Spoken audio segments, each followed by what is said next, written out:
Welcome everyone to this latest in UPF series of Peace Talks webinars, examining vital issues facing our crisis-ridden world. And an extra special welcome to our four very distinguished panelists this evening, each of whom has held the highest office of state in their respective nations. Former Presidents Alfred Moisiu of Albania, Filip Vujanovic of Montenegro, Natasha Micic, I beg your pardon, of Serbia, and Fatmir Seju of Kosovo. Today's topic is the Western Balkans facing up to historical challenges and seizing looming opportunities. My name is Mark Brand. I serve as Vice President of the Universal Peace Federation and Director of the International Summit Council for World Peace in Europe and the Middle East. And it is my honor and privilege to be your host for today's event. First, a word about translation, as you can see from the screen. Our main language today will be English, in view of our worldwide audience, but we're offering translation for Albanian, Croatian and Serbian, and also for French. To access translation, please click on the globe at the bottom of your Zoom screens. A list of languages will come up, and since Zoom do not include any Balkan languages on their list, please click on Russian for the Croatian Serbian languages, and on Korean for Albanian. The crisis the world faces today does not just relate to the COVID-19 pandemic. It is truly multifaceted. One dimension of it is the ever-increasing tension between a narrow and self-interested nationalism and a vision of the world based on the ideal of humanity becoming one family or one nation of humankind, going beyond boundaries of race, ethnicity, nationality, and religion to build a world of interdependence, mutual prosperity, and universally shared values. UPF unashamedly espouses this latter vision. Indeed, at last October's Tirana World Summit, attended by many current and former heads of state and government from this region, our co-founder, Dr. Hak Jahan Moon, strongly called upon its nations and peoples to embrace such a vision and shared her strong sense that in doing so, the Balkans would not only transform its own painful past, but be the agent of transformation in that respect in Europe as a whole. Indeed, it is that vision and profound hope of hers that has inspired the holding of this webinar today. Now I would like to introduce our moderator for today's event, Jolanda Trebitska. She is an ambassador for peace of UPF. She is president of Euro Partners and a team leader of an EU-financed technical assistance project by the name of Municipalities for Europe, assisting the municipalities of Albania to achieve better governance in the European integration processes at the local level. She is an expert on public sector management and reforms, and as such has worked for the Albanian government, for the World Bank, and in a similar capacity in all countries of the Western Balkans and various Central Asian countries on projects funded by major global institutions. Thank you, Mark. Hello, everybody. It's my pleasure to moderate this session today, and I hope we will have an interesting debates. I would like to introduce first the first speaker of this, the first panelist, His Excellency Mr. Alfred Moisiu, the President of Albania for the years 2002-2007. Mr. Moisiu served as Albanian Vice Minister of Defense for 10 years, from 81 to 1991. He became a major figure guiding the reform of the Albanian armed force and Albania's integration into NATO. And from 2002 and 2007, he served as the President of Albania, helping to solve international political conflict and striving to develop regional peace initiatives. He remains a highly respected father figure in Albania. So I would invite Mr. Moisiu. Mr. Moisiu, the floor is for you.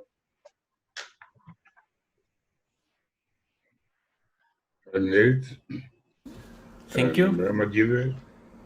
Good evening to everybody, dear friends and participants in this meeting. I highly appreciate this conference undertaken By UPF, the International Summit Council for Peace Balkans, and also supported by the Podgorica Club. Change opinions on what we should do better or more to improve further the relations with the trust and the initiatives of our region in the Balkans. It is truly concerning, but also interesting, how almost 25 million people who have lived here for such a long time can still not find peaceful and understanding living among them. The many centuries history is quite long and quite quite painful, but the lessons learned are few. Different from other European countries,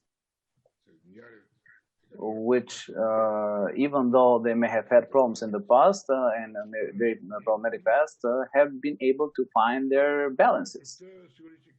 For this, of course, there are many reasons, of course.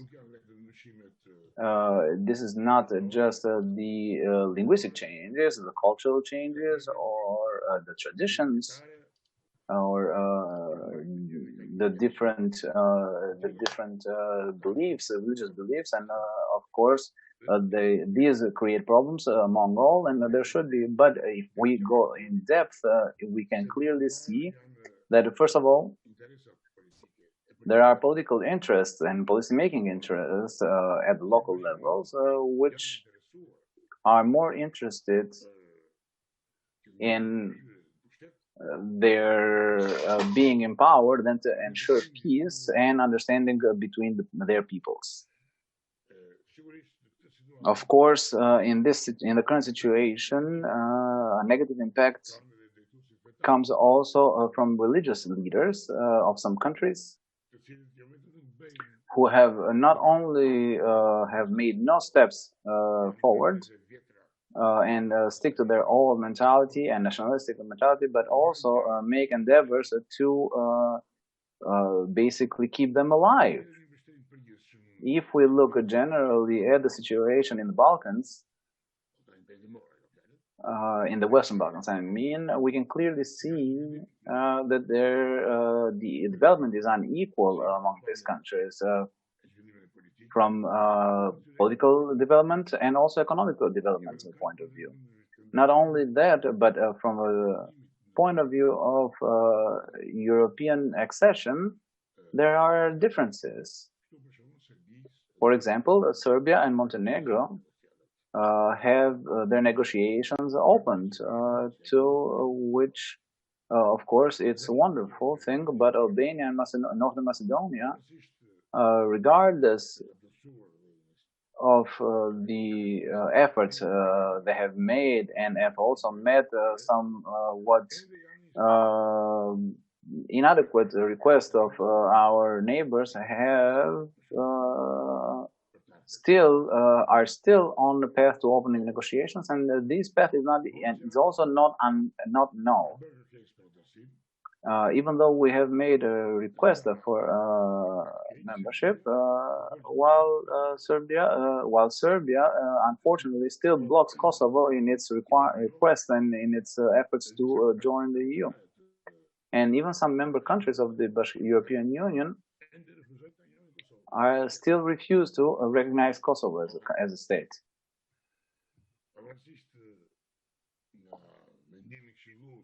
Regardless of the opinion of the European Human Rights Court,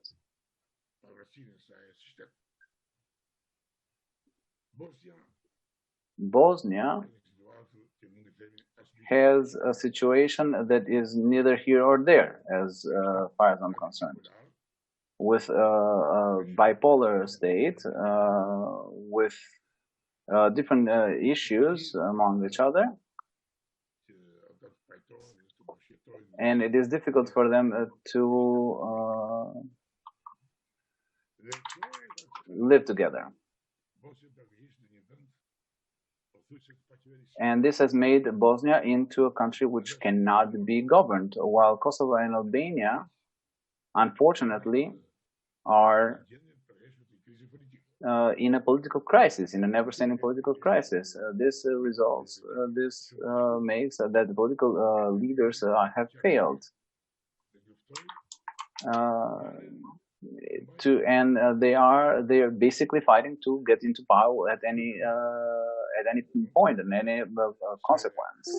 And we can say clearly that the European Union is right.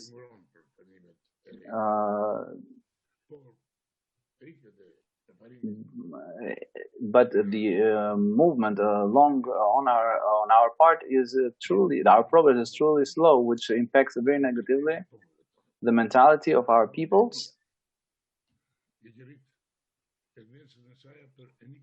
And this increases the tendency for immigration, because there's a mentality and a vision that there is no solution in this country.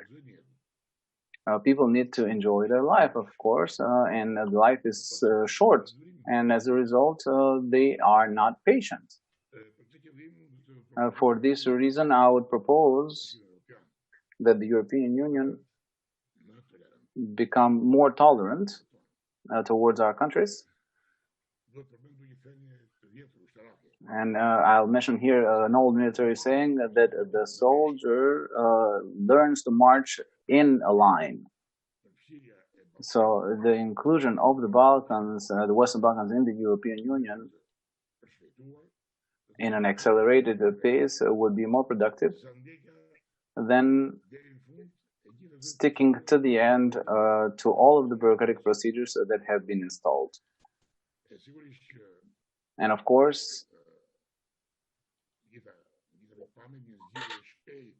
from all points of view, a quick solution would be more profitable, both economically and also for the security in the region. As a result, I can say that we need, for all Balkans, need to work better and make more effort to create an understanding atmosphere among our peoples, while I would suggest that the European Union needs to understand and analyze at deeper level that it would be best for them to be included, for them to include us strategically, and for us to learn by doing and by constructing and progressing as a democratic country. So basically, I call on everyone to not wait as long. There's 25 million people in our region. Europe has 500 million, and the ratio here is quite small, actually. And this would help the situation from both economic and security point of view. Dear President Misil, thank you very much for your messages. And as always, you are open and you are straightforward with the key messages that you are giving always to the audience. It's important what you mentioned about the role of the political leaders and the role of the religious leaders. But I have a question for you. You mentioned that the EU is becoming reluctant to accept new members. In the other side, European Union and its leaders are requested to keep the credible accession perspective alive, based on strict and fair accession criteria in accordance with an individual country's merit and achievement. They are putting strong conditions to be made by the countries, and this is also coupled and combined with financial support and technical support, as well as with the policy dialogue for internal and also regional one. My question is that what can more the EU, as EU leaders and commissions, do to put us in, as you say, in line? If you can say me with the word.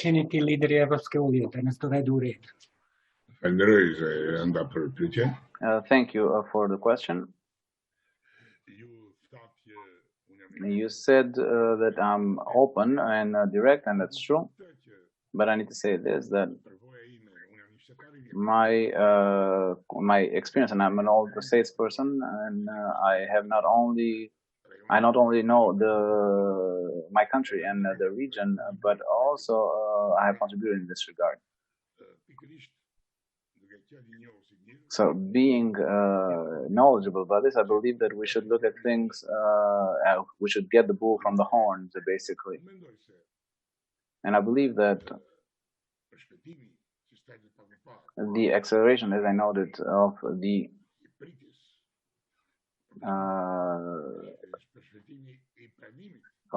exception and of the accession of the Western Balkans in the European Union would be a more efficient and a more effective solution from both an economic point of view, but especially from a security point of view. The Balkans, of course, is called a fuse, a bomb fuse, because there are always bombs in the Balkans, and this all of these things show reality, and we need to be very careful, because Europe has a lot of issues and a lot of concerns. We see now the issue of the pandemic right now, and I believe that this part of this appendix of Europe should be resolved as soon as possible, and I believe that this will be in the interest of Europe, but also our interest as well. And that's why I made this call, because our political class, I speak about the Albanian political class here, but also in Kosovo, which for about 30 years is moving nowhere, and it's doing just about the same thing, and have shown many defects. There are different mentalities, of course. Some yell about a republic of ambassadors. Some yell about protecting sovereignty. So all of these, let's say, are more demagogy to basically stay in power and then to help. And I can say one thing,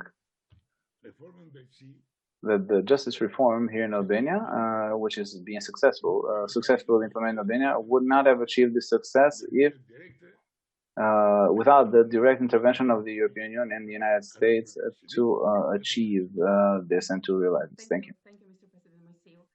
I want to pass now the floor to the second panelist, His Excellency Mr. Filip Vujanovic, the President of Montenegro. Mr. Vujanovic served as the Minister of Justice between 1993 and 1996, Interior Minister 1996 and 1998. He served as the first Prime Minister of Montenegro from 1998 to 2003.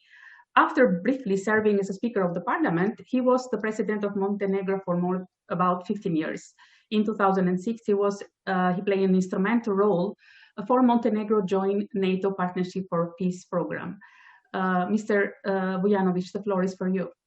Thank you for introduction. Maybe to add that I served as the last President of Republic of Montenegro within common state with Serbia, and in that period I was member of Military Council with the former President of Serbia, Nataša Mićić. We succeeded in solving many sensitive issues in that area, and after renewing independence, I served in 2 mandates as the President of Montenegro, and during this period, in 4 years, we succeeded in creating a very good regional initiative among Montenegro, Albania, Kosovo, and Macedonia, and we succeeded in solving very important issue concerning our region, showing that it was possible to create good relations among these states and supporting each other, knowing that it is necessary for our future. If you allow me, I would like to continue using my native language as my friend President Mosiu had decided. Pleasure. I express my gratitude to the Universal Peace Federation for organizing this conference and its commitment to the Western Balkans in overcoming its challenges and in finding the best future. We live in a time when such conferences dedicated to any topic should highlight the current COVID-19 pandemic. Expressing sorrow for the loss of hundreds of thousands of lives, for millions of patients and those at risk of the pandemic. We need to express our faith that humanity will overcome it. We also hope that our society has enough potential not only to overcome the huge economic losses caused by the pandemic, but also to utilize all the experience gained through those difficult times in protecting itself from all other global challenges. The COVID-19 pandemic, as well as the global problems of sustainable development and climate change issues, have confirmed that the role of multilateralism is irreplaceable. No matter how powerful and big are some countries, how important are some regions of the world, global partnership and cooperation have no alternative. There is no alternative in a region. That is why multilateral organizations have special value, and our obligations are to strengthen them and develop them. The current pandemic has also shown us the importance of the World Health Organization, whose values should be affirmed and at the same time whose weaknesses need to be eliminated. All global problems and challenges have confirmed the value of the UN, expressing at the same time the necessity to ensure greater efficiency of this most important global organization. The Western Balkan countries should accept those global interests, using their historical experiences as a lesson for the future. Unfortunately, the historical experiences of the Western Balkans are both numerous and painful. Only during the last century, the Western Balkan region went through 2 Balkan wars, 2 world wars, and the devastating war during the disintegration of ex-Yugoslavia. The history of the Western Balkans confirms that peace has no alternative. At the same time, it confirms that dialogue is the best way to resolve open issues. In the end, it confirms that cooperation and partnership are both precondition and guarantee for the development of the Western Balkans countries and the region as a whole. Certainly, the special value of the Western Balkans in this regard is the membership of Montenegro, North Macedonia, and Albania in NATO, Kosovo's determination to be a part of the alliance, and the membership of Serbia and Bosnia and Herzegovina in its Partnership for Peace program. Additionally, the willingness of the Western Balkan countries to become members of the European Union is also of great value for the future. Montenegro has opened all negotiating chapters in the process. Serbia has opened 16 chapters. North Macedonia and Albania have started accession negotiations, and Kosovo and Bosnia and Herzegovina has shown a clear readiness for further European integration. It must be pointed out that the Western Balkans won't have full prosperity without the EU membership, nor is the EU complete without the Western Balkans.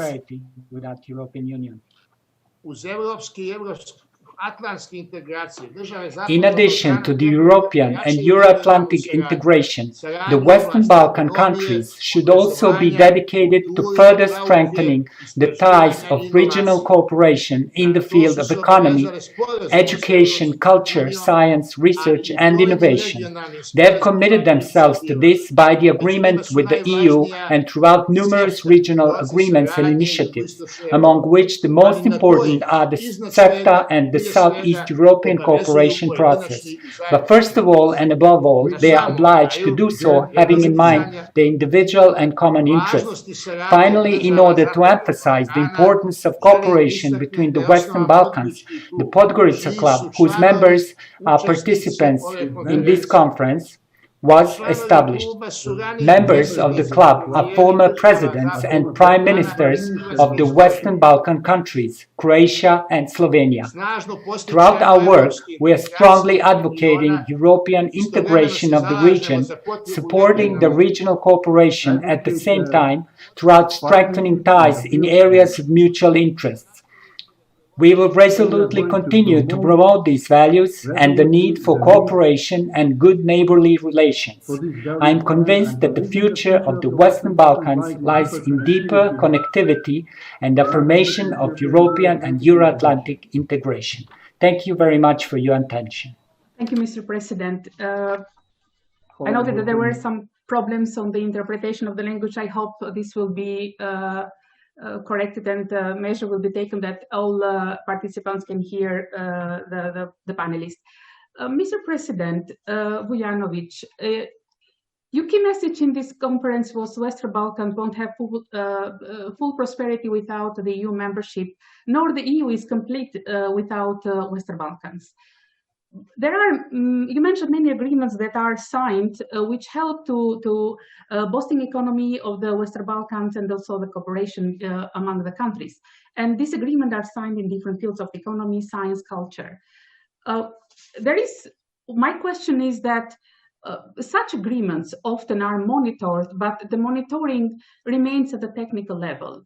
Don't you think that a more transparent and participatory process should also take place in that respect? So also different communities like business community, scientific community, actors should know about what has been the benefits of such agreements signed and how they have impacted on improving regional cooperation. If you can just with 2 words, because it's important also to keep the timing. And thank you. I think that it is very significant to explain that procedure of the integration of European Union has 2 sides, technical and political. Concerning political side, we are so proud in Montenegro that we succeeded in solving our border issues with Bosnia and Herzegovina and Kosovo. It's, you know, so important in Balkan region, and the borders issues were practically cause of war during disintegration of former Yugoslavia. Montenegro and Bosnia and Herzegovina were first countries solving the border issue and succeeded in having a very good example for other countries that it is possible without support of other countries. We succeeded in solving border issue with Kosovo, and we succeeded in opening all chapters of the European Union integration and temporarily closed 3 chapters, being in position to show that Montenegro is capable of showing that capacity of Montenegro is enough to be closer, to be a member of the European Union. Concerning it, I think that this political structure and success of Montenegro was and is a reason for such good position of Montenegro concerning the European integration. Montenegro became member of NATO, you know, in the very sensitive period, and concerning our internal situation and situation in international community, we succeeded in having a very important position in NATO alliance, being in situation to have it as precondition for speed up our activities concerning the European Union integration. We are absolutely open for all cooperation, for transparent level, for exploring everything, to show that Montenegro, as the smallest country in the Western Balkan, is capable of showing that it could be very important for European Union to show that European Union is ready to have Montenegro as member of European Union. Concerning it, I think that it is so important that European Union be in position to respect our achievements. We are dedicated to realize everything and to showing that it is possible to be member of European Union concerning our achievements. I think it's important for Montenegro, but it is important as a good example for other countries in the Western Balkan, showing that it is possible to be member of the European Union as soon as possible. Thank you. Thank you, Mr. Vujanovic. Thank you. I want to invite another important distinguished personality that is in the panel of today, Her Excellency Nataša Misic, President of Serbia. Ms. Misic, co-founder, and she is the co-founder and very active in the Otpor student movements in Serbia. She became a member of the GSS political party in 1996 and was elected in the parliament in 2000, becoming its vice president in 2001. She was the president of the parliament and chairwoman of its constitutional committee from 2001 to 2006, and acted as the president of Serbia from 2002 and 2004. It's my pleasure to give the floor to Ms. Misic. Thank you, Ms. Trebitska. First of all, I wish to express my thanks to the organizer, Universal Peace Federation, for the opportunity to discuss and exchange experiences regarding current situation and prospects of Western Balkan. These kind of conferences represent the future not only because of popularity of digital means of communication, but because of unfortunate circumstances we all find ourselves in due to current pandemic. It is certain that after COVID-19, the world will not be the same. The pandemic has exposed the inevitability of global connectivity, as well as the need for greater solidarity, humanity, and mutual trust. The paradigm has changed, and the whole of humanity is facing new challenges that require adequate and quick answers. In crisis situations, as is the case with COVID-19, politicians have the task of establishing and strengthening the trust of citizens, which was already greatly damaged even before the pandemic all over the world. Another possibility is to increase authoritarianism due to the crisis, which is a danger, especially in systems that are not immune to this phenomenon, in the Balkans especially. Otherwise, the key issue of the Western Balkans is normalization and reconciliation, which is a long and difficult process. So far, numerous initiatives have been launched and some progress has been made, but unfortunately we are still at the beginning. It could be said that this process has been in regression in recent years. First of all, because regional political elites are not ready to give up their national policies. Some problems are almost insurmountable, such as dealing with the past, which is the first condition for reconciliation. In general, there is no readiness in the entire region to face the past. And the most serious and complicated situation is in Serbia, which refuses to see its role and responsibility in the wars of the 90s. At the internal level, the issue of the devastating consequences of the war policy have not been open yet, although it is at the root of all current problems in Serbia. The thesis that supports Serbian innocence and the relativization of its role for the wars at the end of the 20th century is dangerous because it fuels aspirations based on expectations that international circumstances will change in Serbia's favor at some point. The second thesis suggests that Serbia is constantly threatened by an external enemy. International circumstances also affect this situation in the region. The international liberal order on which the architecture of the Balkans is built has been seriously disrupted, even within the old democracies. Some basic principles have been called into question, which are widely used by regional political elites. The region is additionally facing difficulties that are unique: the consolidation of new states, the transition and transformation of the value system. So two processes take place at the same time. The process of creating new identities and the process of formal commitment to membership in the European Union. Although they have the same goal, our countries differ in orientation and the efforts they make. In terms of Euro-Atlantic integration, Montenegro plays a leading role. The fact that Albania, Montenegro, and Northern Macedonia are members of NATO is also significant. Kosovo also sees a future in NATO. However, although a member of the Partnership for Peace, Serbia is committed to military neutrality, which further complicates the integration of the entire Balkans. Over the last 30 years, great efforts have been made to pacify and consolidate the Balkans. However, numerous actors are constantly confronted here, And that is why it is important to be under one umbrella, specifically the EU and NATO, because that alone opens up a perspective for development. The division into spheres of interest would keep the region constantly under tensions and instability. It is also a chance for the region to opt for a value system that guarantees the rule of law, security, human rights and tolerance, followed by economic empowerment.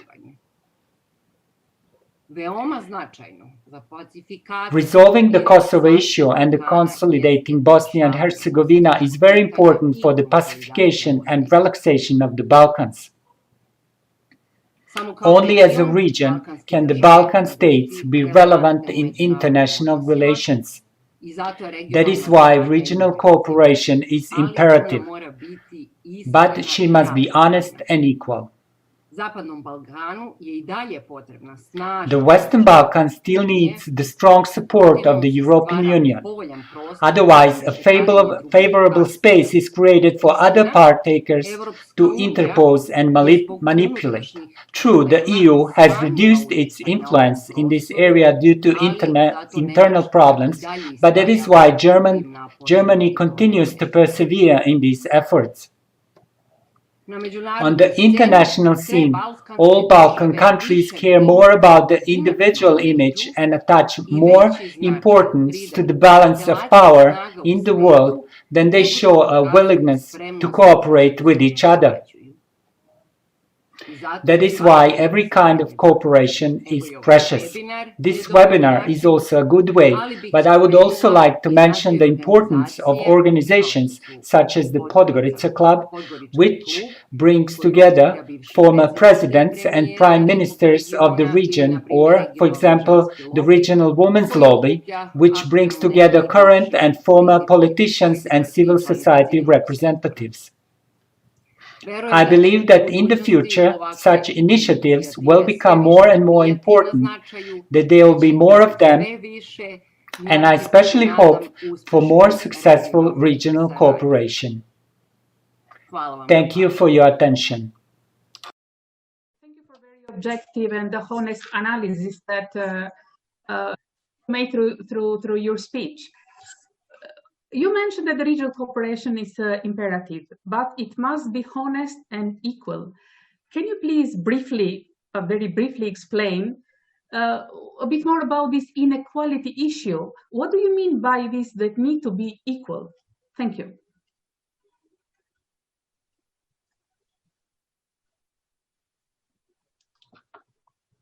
When we talk about values, of course, we think about European values. We think that for all the Balkan countries, EU is not shouldn't be the goal, but the mean. And these in terms of strengthening our countries as human rights, the law.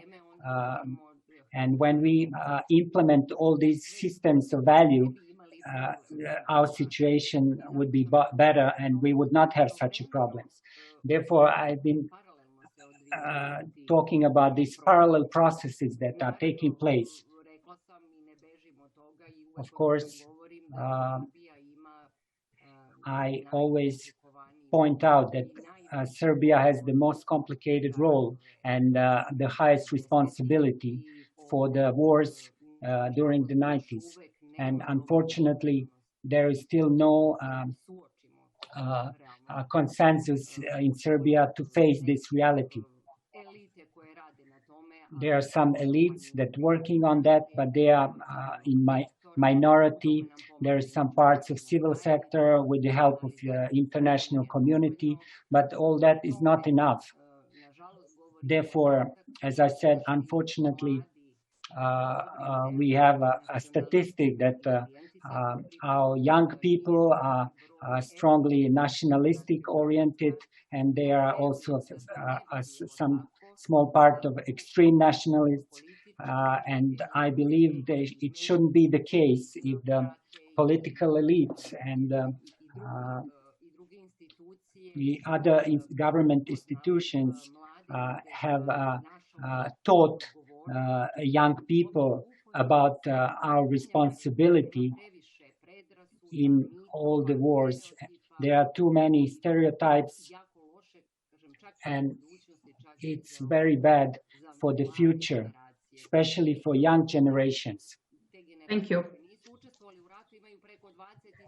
These young people who have not been in a war, they are the future of this country, but they are still guided in a wrong way. We have a problem with them because we never finish the job of facing the historical reality. Thank you, Mrs. Misic. Such messages, in particular, when they are coming from women leaders, are very, very important. I want to pass now the floor and to invite another distinguished speaker, the fourth panelist, His Excellency Mr. Fatmir Seydiu, the President of Kosovo. Mr. Seydiu has been a professor of law at the University of Pristina since 1987. He was a co-founder of the Democratic League of Kosovo in 1989 and was elected as a member of the Assembly of the Republic of Kosovo in 1998 and 2001. He served as President of Kosovo from 2006 and 2010. I have the pleasure to give the floor to Mr. Seydiu. The floor is for you. Thank you very much, Madam Trebitska, Madam Brai, Your Excellency, Mr. President. First of all, I express my gratitude and my happiness that I see you all well in this pandemic situation, which is seen all over the globe, and where we all that concerns all of us. So one more time, I'd like to thank you for the work that UPF does. Any good partnership with the Club Podgorica, where we're together, as President Vijanovic said, we contribute whatever we can to very important topics for the present and the future of our peoples and our countries. The developments of the globe of the works are different, and everybody has their crisis and their progress, and the leaders and the peoples have overcome very great difficult situations that have sometimes threatened them. And this has made us come face to face with the evil, with hate, and extinction. All countries in the Western Balkans have been involved in the terrible wars and developments, and we are suffering the consequences to this day. The fight for territory, the war for territories, and the war for a right, which did not exist when a new history was trying to be made, built on lies, led to developments to go as far as opposition, disobedience, and refusal. My people lived through and experienced this crisis and terrible wars. The war and the concluding wars of the last century was such. It had many victims in civilians, with large-scale exodus of more than half of the population, and even apartheid.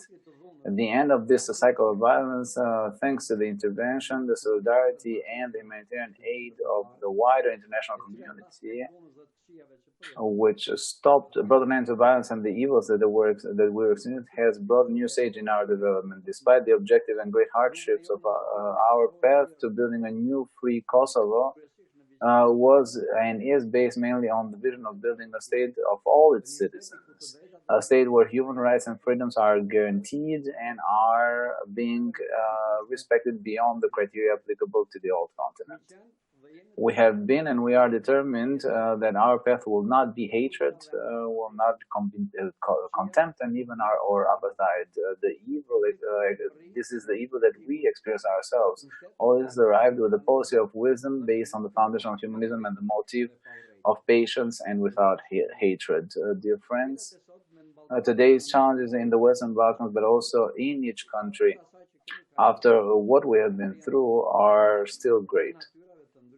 They are of different natures. I want to emphasize some of them. First, Together, we are witnessing a profound humanitarian crisis that the world is experiencing, therefore our region. The COVID-19 pandemic does not recognize large or small nations or countries. It does not know any borders or state sovereignty.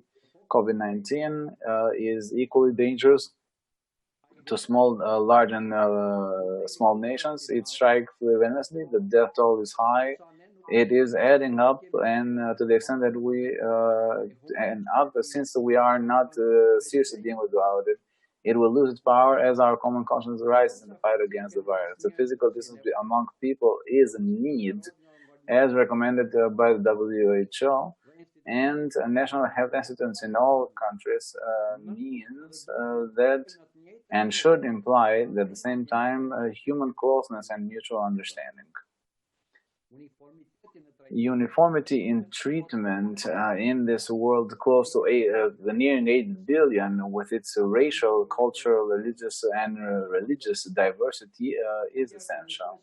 People are people wherever they are, and the pain is the same for those who live a better life and for those whose daily needs must be covered with less than $2. Until now, many lives have been lost. Many newborn children who are affected, pregnant women, people of all ages. Many important personalities have passed. I can only say that in the last 24 hours in Kosovo, 12 people lost their lives, and this is quite painful. Secondly, from what we have experienced so far in these months of facing COVID, at a global and regional level, we see that the local economies have been hit very hard. This is a great risk to human society. Of course, naturally affects countries with low economic development.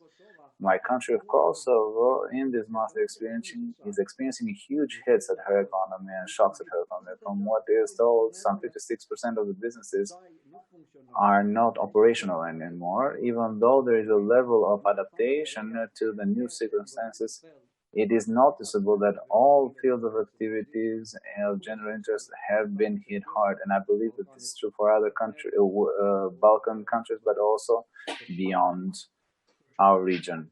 As I notice, because of the political position, as I called Southeast Europe, for many years now, new appetites have come into play.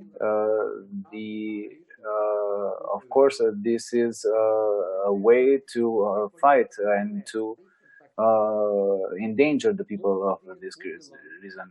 We need to know, we may know where this starts, but not where it ends.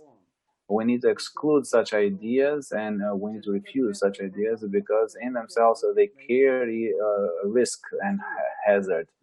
Russia, with its lack of support of Kosovo and its interest for other countries in the region, wants to increase its influence with military bases in Serbia as help for their little brother are a bad omen. In addition to this, we need political development that can strengthen peace, but not alternatives that can hamper and can put at risk of peace and stability. Our movements need to be supported by our friends and mechanisms of the European Union for free movement and not to be isolated as we have been with different difficulties of peoples separately and what we see as Kosovo and other countries. Dear friends, it is very true, and I must say that once again that the world today is different from the world of yesterday. Consider the dangers posed to the many countries around the globe. Let's work to make the world of tomorrow better than the world of today and the world of the past. The beauty of this world is in the colorful diversity. It is a small world and a big enough home for everyone, especially when we consider the region, which is even smaller. I believe in human power, in international help and solidarity and the miracles that can be achieved. Mother Teresa said, not all of us can do great things, but we all can do small things with great love. Thank you.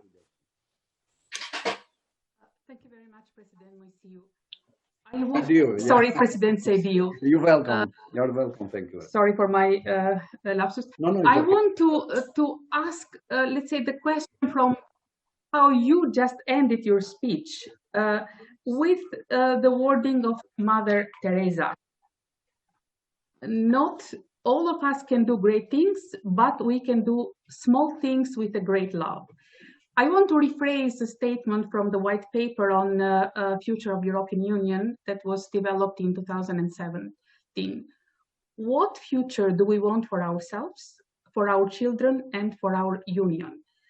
Don't you think that it's time that political leaders in Western Balkans ask the same question, but not only for their own country, but ask this question, say it loudly, but think jointly? Thank you for the question. It is one of the ever-standing topics of all leaders, for all leaders in the Western Balkans. Everything that they should do in their daily life and for their development is related to the future of our children and the new generations. The days that we live in Kosovo and other countries of the region, we see with great attention the movement of youth. Since they don't see perspective in their countries, many youth have emigrated, which is completely, which is a path that is very difficult and faces them with new challenges. And of course impacts the countries, because there is a lot of people. We have the phenomenon of physicians and engineers, and we have a phenomenon of many technicians and many people who are the brain of today, and for us they are leaving an emptiness in our countries. So that is why it's very important the policies within the countries to be led with this motto, with these words of love from Mother Teresa for all people in the country, and also with understanding among the European countries, and for them to understand the sensitivity of time we live in. The fourth panelist discussed about problem and concerning issues, but in all of their speeches, the future of young people in the Western Balkan was also, let's say, one of the key messages that I tried to give. I then want to now invite some young people from young Balkan leaders. They have questions for the panelists. While I'm inviting and they're presenting the question, I would also invite the panelists only to answer for 1 minute, because we are a bit behind the schedule. So the first question comes from Montenegro, and it's Said Shahman. Said, please, your question, and for which panelist you want to address your question? For whom? Thank you very much. Greetings to all. As you said, my name is Said Shahman, and I'm coming from Montenegro. I'm currently working in the Ministry of Labor and Social Welfare of the government of Montenegro.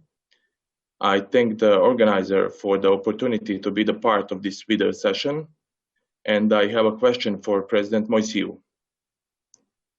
I believe everyone agrees with the thesis that the world events are changing and the global order is moving in a new direction.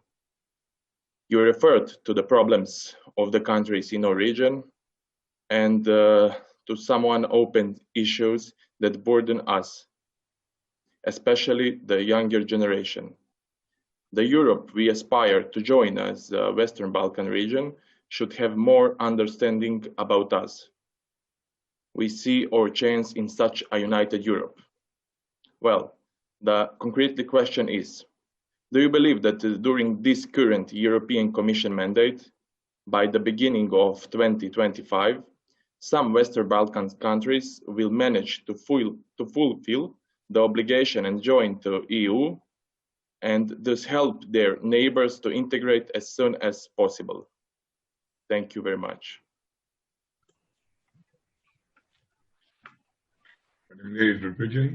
Thank you for the question. To tell the truth, the European Union is a structure which is now well established and with great experience. And of course, it has created the possibility for us as well to become part of this. But of course, they have the conditions which are quite well known right now. Our job now is to meet those conditions, to reach the levels required as regards democratic development and other issues, while them, of course, will need to assess how ready we are. Our job is to address this issue as quick as possible, but it is in their hand, basically, on when and how. It is difficult to say what will happen until 2025, especially when considering the situation that is being created now as the pandemic rages on. And this is creating new issues in general and globally for Europe as well.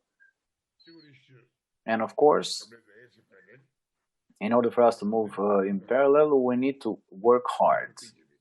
We need to make our efforts. Of course, Montenegro is a few steps ahead because they have already started negotiations on a series of chapters.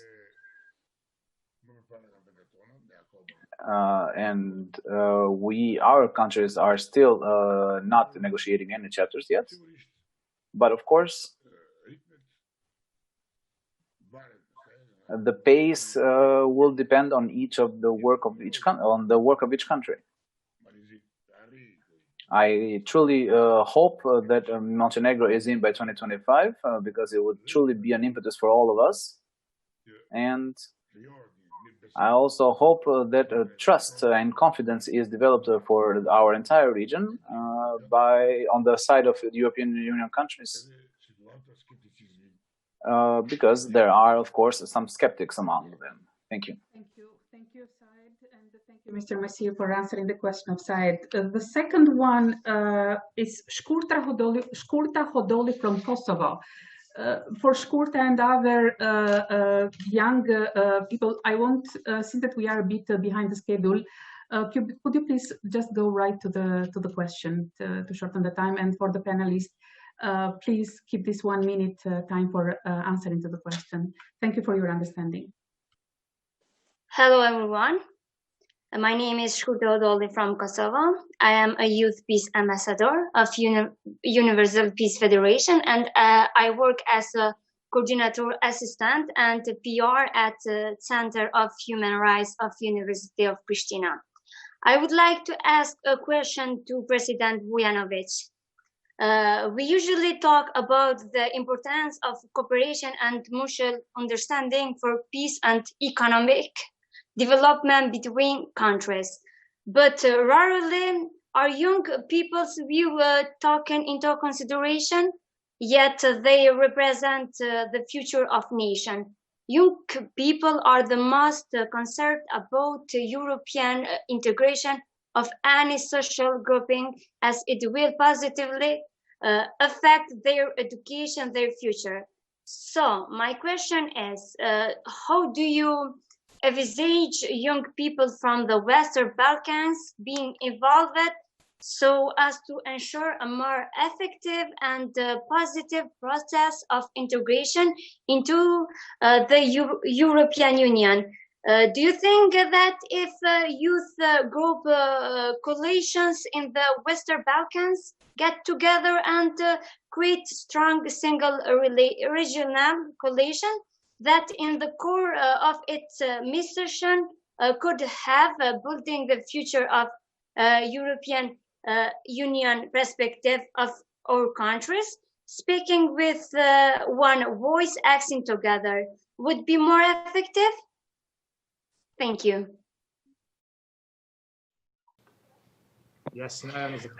with this regional center in Tirana, in every state of Western Balkan, there are local offices that should cooperate with the center and with each other, and should accomplish numerous projects that should enhance the livelihood of young people, include them in a decision-making process, and also in supervising all these projects. I think it is a very important initiative and a great decision of the Council for Regional Cooperation of Eastern Europe, which has headquarters in Sarajevo, and only a few months ago promoted a project of a youth laboratory of Western Balkans.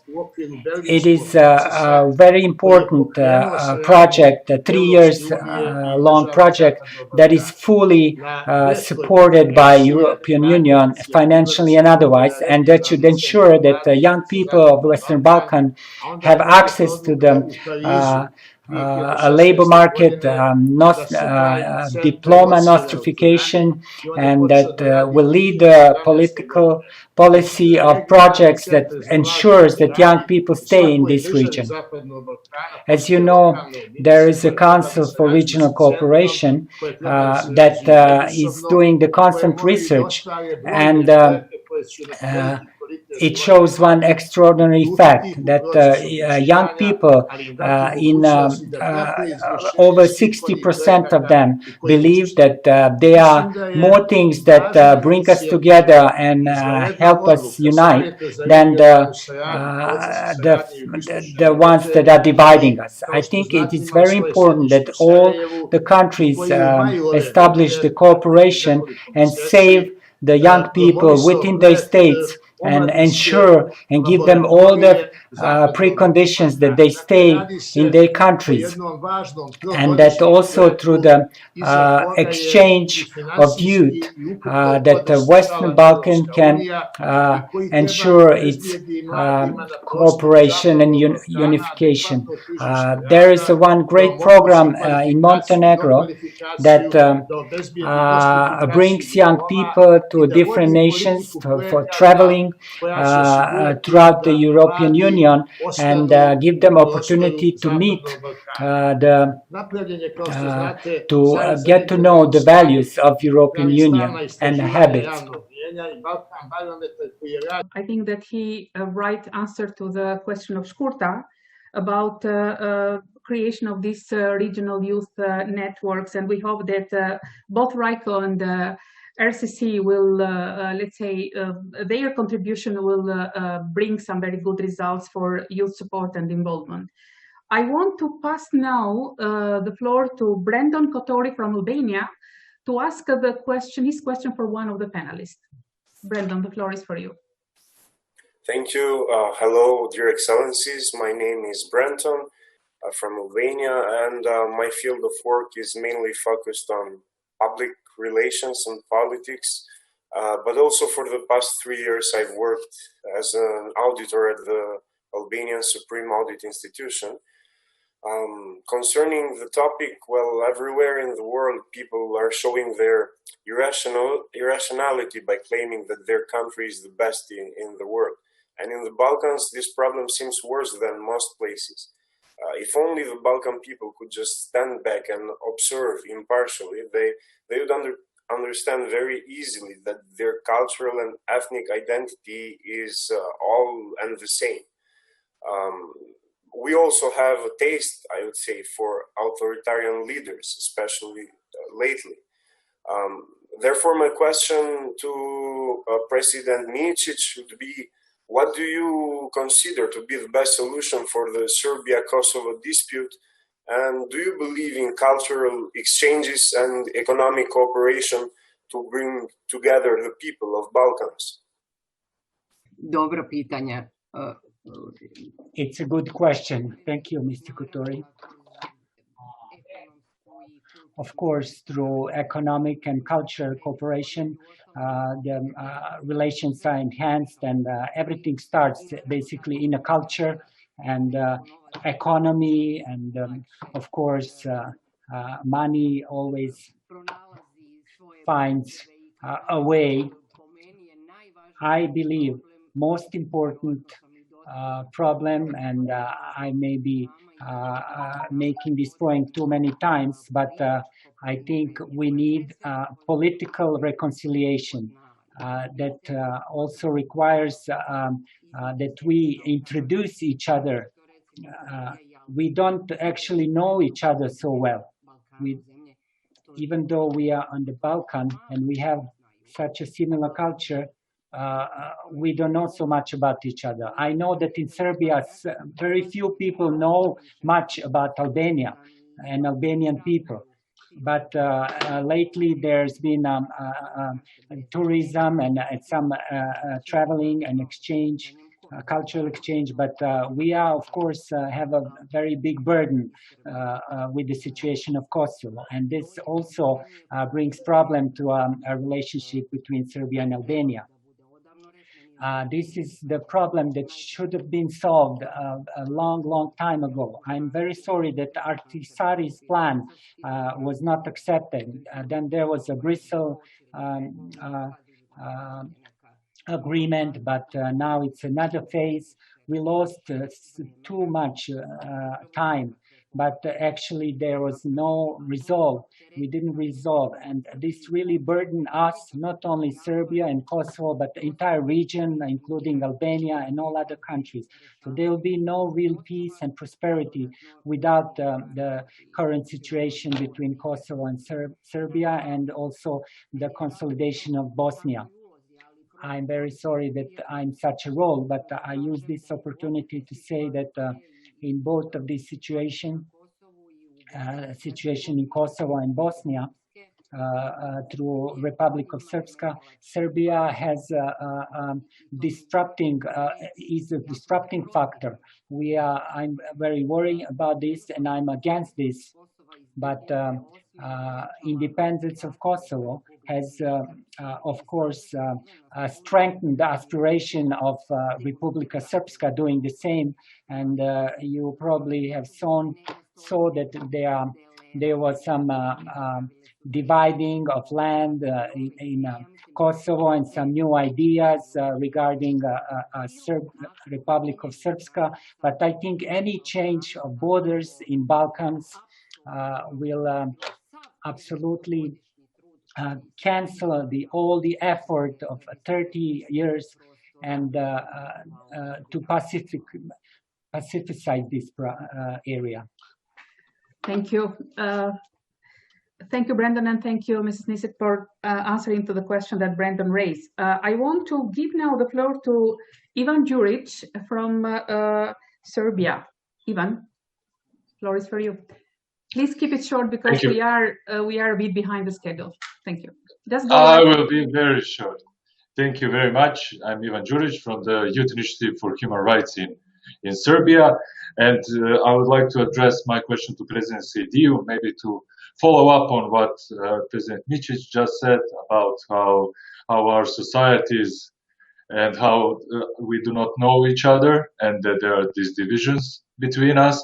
And my very short question. Now we are witnessing the revival of Serbia-Kosovo dialogue, official dialogue, after almost 2 years, and there's a lot of talk about this comprehensive agreement. My question is, are Serbian and Kosovan society prepared for this kind of agreement? What is going to happen day after it is signed? Thank you. Thank you for the question. I would like to say a couple of elements also from my experience. As a man that has led the Kosovo delegation in the meeting of Vienna and discussion with Serbia, and at the end we ended with the declaration of Kosovo. What has been said, and I want to truly recognize from Madam Mičić, Serbia still believes and thinks with logic of the 19th century to impose things that are completely out of a normal logic and rule and are completely absurd. I will not go into the many theses that she mentioned, and of course repeats with her propaganda, but because of her consideration, she should free herself from this logic and logic that is not normal and rational, because other countries have not acted this way. It's one of the theses that is most unnecessary is the one that believing that the Serbian people is the saint. The second approach of the first process of the talks and the verification of the declaration of the independence from the International Human Rights Court is a process which is a right of a people, considering all of the legal and constitutional elements and other historical elements. We have always wanted to have good relations with the Republic of Serbia and all the Serbian people, and for this relation to be good relations amongst countries in many topics, they are in the interest of the citizens of both countries, and I can mention here it's in the interest of the region and beyond as well. And our idea and our joint work, as long as I was a leader of the country, but also other generations have continued for this process to be basically a historic reconciliation between the two countries. I'm not providing amnesty to anyone that has acted in bad faith and in criminal manners, which are followed by International Human Rights Court. Some 1,600 people are still not known where the graves are and are lost, and this is a great pain for everyone and also the international community that mediates. The talks that started in 2012 that potentiated by Madam Mrs. and the lack of implementation have led to continuous issues, which means that to date that all the processes will be compromised, and there will not be a relax of the situation and relations, and they will not communicate in the common interest of their people. And lastly is that unfortunately Serbia is retelling the tale about the wolf and the sheep, which basically murks the water and has time after time stimulated tensions, and even the calls that have been made by the Patriarch of the Orthodox Serbian Church that if we have lost something by a war, we will return it through peace, and if we cannot do it by peace, we will do it by violence. So basically this is a threat for the future and stability and peace. And in the end, I'd like to note that a new process that has started with all the comings and goings that we have seen, and even the interruptions at different moments. I hope that it is qualitative as a discussion among the countries, and it truly helps, and it's truly helped by the factors that have been in the previous processes of the talks between the two countries, of both the European Union and the United States, and I hope that it concludes in the best way possible as a process which reaches the essence of and achieves and reaches a conclusion of the issues of both countries, and that the Serbian government and people recognize Kosovo. Kosovo is also interested because of its citizens, which are diverse. Even though we have less than 10% of the population as minorities, we want to treat them as best possible, and we want to treat them based on the highest international standards, and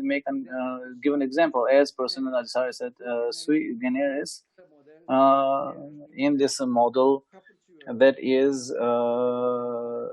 I speak here about the Albanian majority as well. I hope that the logic and rational approaches and Serbia and the region learn and work towards this, and not repeat whatever happened. Actually, we cannot forget what happened, but we hope that we can recover whatever is possible. Thank you, Mr. Seydiu. We are running a bit behind the schedule, but I want to inform that we have received many questions from different participants in this online conference. There are participants from 50 countries and more than 200 participants. In order to, as I said, there were many questions, but with what we will do, I will summarize, let's say, the question that they have been, the participants have been asking, and I would kindly invite each of the panelists to 1 minute. Sorry, we are running out of time. 1 minute to answer to this, let's say, concluding question, and to answer with the concluding remarks. So the question is that all of you mentioned the fact that there is a need to be willingness to compromise, which is almost possible because each of the nations keep looking back on the problems, on the injuries, and remembering the past and the problem of the past. So what can be done to bring about a greater willingness to forgive the past, and what can be done in order to influence the policies of the current leaders to have a common vision of peaceful Balkan that is moving towards the EU? So forgetting about the problems that cause the problems in the Balkan, but looking forward. So I will start with the President Moisiu as a concluding remark. Please, only 1 minute because we are late. Thank you.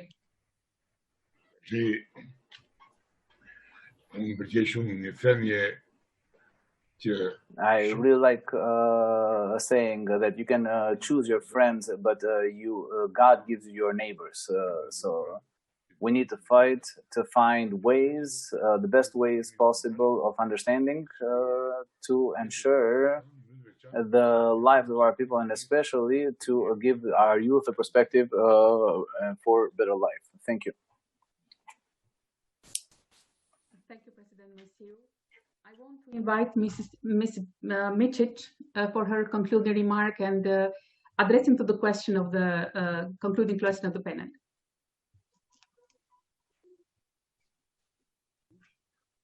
Yeah. Naravno, najneophodniji je mir. Of course, most important is peace in Western Balkans and this turbulent area of Balkan.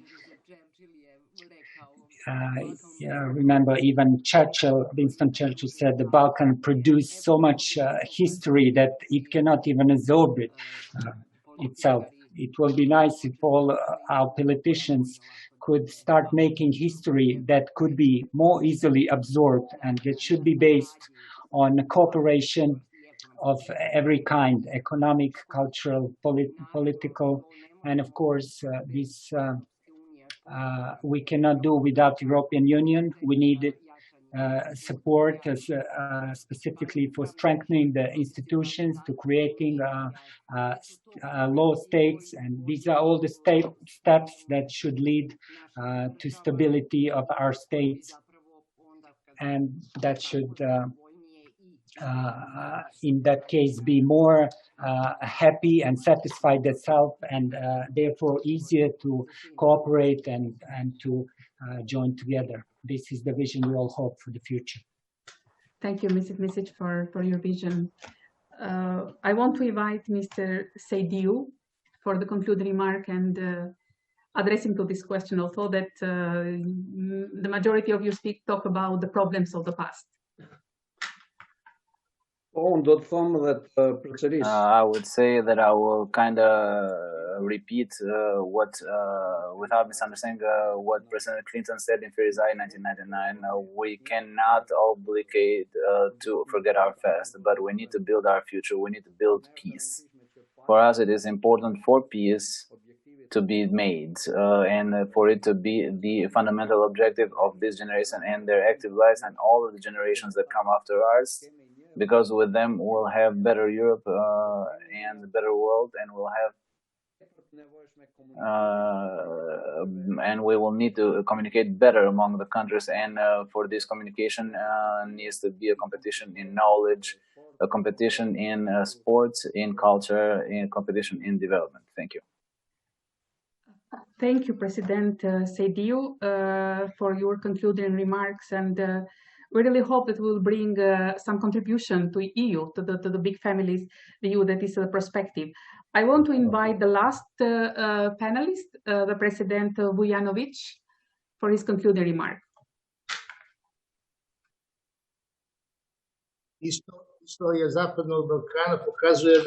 History of Western Balkan is showing that this area has been the crossroads of civilizations, cultures, and there are so many such a rich and variety, and this area has been area of numerous wars. 2 Balkan wars, 2 world wars have started here. And also we had the ex-Yugoslavia war. We should learn from history that peace is necessary.